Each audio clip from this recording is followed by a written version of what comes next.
So once you're in Business Source Complete, you'll see you've got the list of the database there. If you click on that, you can select other databases if you're wanting to search a few EBSCO databases. You'll notice it takes you right into the advanced search, and you've got various options for limiting your search down here, so be sure to take a look at those. You can also take a look at the subject authority, which is essentially a thesaurus that you can use for Business Source Complete specifically. So we're going to try out a search for unconscious bias training for remote staff.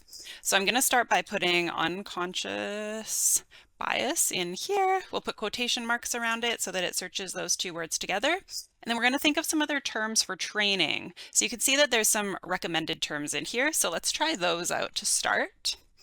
So I'll press search. And once the results load, you can see there's a few different things in here. So the hyperlink at the top you can use to return to this search page. There's no longer a share search button. Over here on the right, you can save the search, but that's just in your personal EBSCO account. So you can do that, but it's not ideal because you're probably going to be searching in databases besides EBSCO, so it can be easy to get those lost. Over here, you'll see that there's various access options for different items.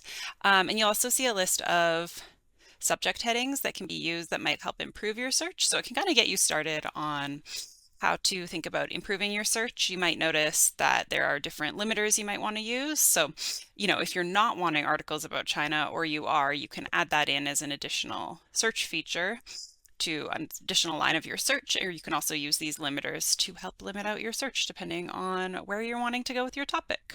A few other things to note in your results list: if you click on the more information on the item record, you can select Cite, and that will take you into computer-generated citations. I recommend always taking down the citation if the article sounds somewhat relevant. There's always the event that this results page is lost and you can't get back to, the specific one, and you're like, I remember it was about sense making. So that's a useful one.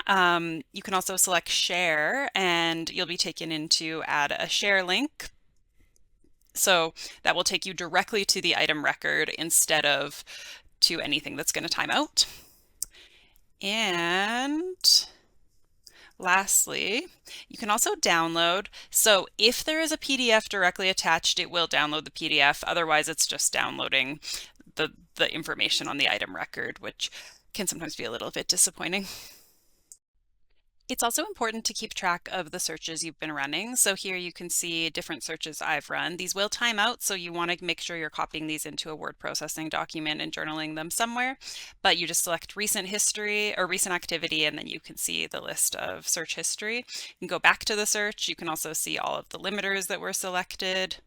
So very important to keep track of.